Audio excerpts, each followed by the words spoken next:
What's up, y'all? So I wanted to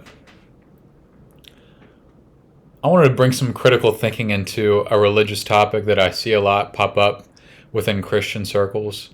Um, I don't know how I keep getting brought into these discussions. I think my computer is listening to me because every time I open YouTube, even though I'm no longer Christian, I would say I'm an atheist, I still see these videos by like YouTube channels like Redeemed Zoomer and some channel by a guy named Trent. I don't know. They just pop up, and I'm like, oh, let's see what they're talking about this time. But I was watching a video by Redeemed Zoomer about atheists or something. I don't remember the specific video, but basically the first thing he jumps into is, well, when God made the universe, and I'm right there. I have to pause because, of course, when he says God, he's implying his Christian God. Then he's saying that God made the universe. Like, that's what he believes. That God made everything that we have here. And even though I would consider myself an atheist, I still don't mind entertaining, fun thoughts like who's the one that invented everything? Who put our Earth and universe here? Because things would seem to point towards the fact that there would have been a creator.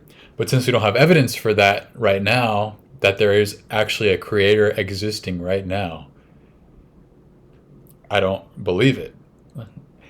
And in the same way, I'm also open to being convinced that we have dragons on Earth somewhere. I'm not like opposed to that. I think it would be cool. But there's just not evidence that we have dragons that exist right now, so I don't believe it. But anyways, it's always funny to me how Christians and people in other religions, how they make that jump. Because, okay, let's say we do have a creator somewhere, and you have your God. And then you're saying your God is also the creator. How do you prove that? You have no way to prove that. Like, Christians will make this assumption like, oh yeah, my God, I believe my God, and he's the one that created everything. Like, whoa. Whoa. How did we get there? Like, that is inherently a baseless claim. There is zero way to prove that. What is their evidence? Oh, well, in our book, we write that our God created everything. Whoa, okay. So yeah, let me just write in a book that my God, Baby Yoda, created everything. Yeah. And that's my defense for why my God, Baby Yoda, created everything. That makes no sense. Like, if you're going to tell me that your God, your Christian God, is the one that created everything, I'm going to expect you to have some sort of strand of DNA that says, like, Jesus on it, Something that, like, definitively will explain why you believe such a grandiose claim. Because I don't have a problem with you, believing in, someone that somehow like expunged you of your imaginary sin. That's a cool little make believe there, but to then jump to another level to say that this same guy created everything and you just believe that. Like, you just believe that. Like, you don't even think about it for a second. Like, when I watch a Redeemed Zoomer video, it's just, yeah, when God created everything, like, whoa. Okay, when your Christian God created everything, how did you come to that conclusion? Besides the fact that it's written in your book, bro. Because there's no way to prove that. There's no way to prove that. Like, yeah, you can say, oh, well, there's other things in this book that are real. Like, Egypt is a real place. Israel's a real place. Yeah, well, okay, in my Spider-Man comic book, which takes place in Manhattan, Manhattan is also a real place.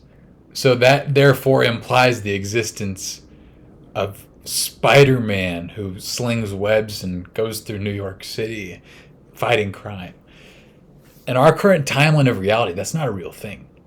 So that was just something I wanted to point out that is absolutely ridiculous to me when you use any form of critical thinking regarding a religion like Christianity, because I'm not a super technical person when it comes to analyzing like biblical history and stuff like that, because it's not necessary.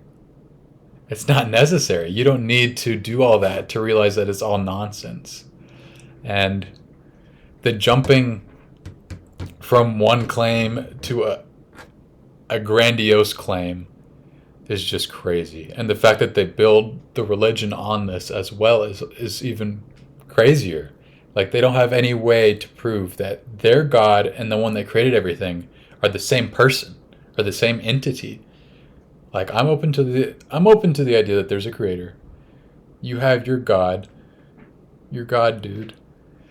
How are you connecting this creator and this God guy? Just because you write that your God created everything is not proof, bro. Oh my gosh. It's so, it's genuinely sad to me that people will just take these scriptures and these belief systems as doctrine without questioning them to the nth degree. You need to question every single part of these belief systems that make unproven claims. You can't just assume any of these unproven claims to be true, like that your God is the same dude that created everything. Like, they build off of this unproven claim and just don't pay attention to it. The whole thing has to be based on your belief in magic, essentially, which they call faith. It's another word for belief in magic. But yeah, that's why I will probably continue to make videos with me talking about religion, because I think it's so sad. I think it just boils down to it being really sad that people don't utilize their critical thinking. Because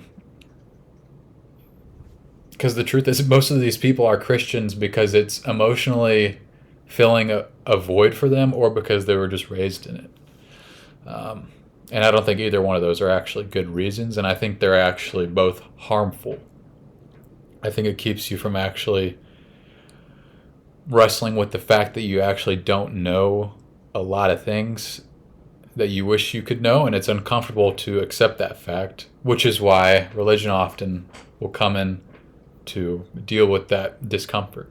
But you can just accept the discomfort instead and be open to the fact that you're wrong and that there's other potential possibilities out there we haven't discovered. For example, I don't know, 1,000 or so years ago, people didn't understand what thunder and lightning was.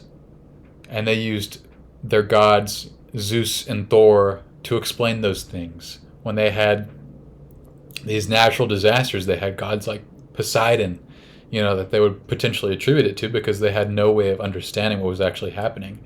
Understandably so. But people are so naive to think that they're any different. Like, what was their thunderstorms and hurricanes and thunder and lightning back then, now what that is to us is the creation of the universe. We don't understand it in the same way people didn't understand thunderstorms and stuff back then.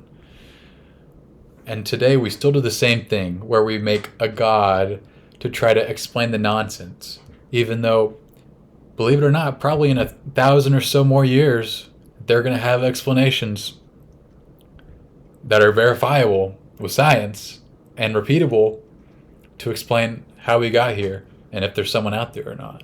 Just because we don't understand it now doesn't mean we're not going to understand it at all. And it doesn't mean we have to fill in the gap like people have always done in the past with their mythological gods. We still have mythological gods now. The people that believe in them just don't call it as such. And back then they didn't do that either. Okay, they're not believing in something that they think is false. They're believing it because they actually think it's true. So the people right now that believe in Christianity, in 1,000 or something years, they're going to be looked at as the same way that we look at people that believed in Zeus to explain lightning. Okay? That's all I got right now. But thanks for watching, guys.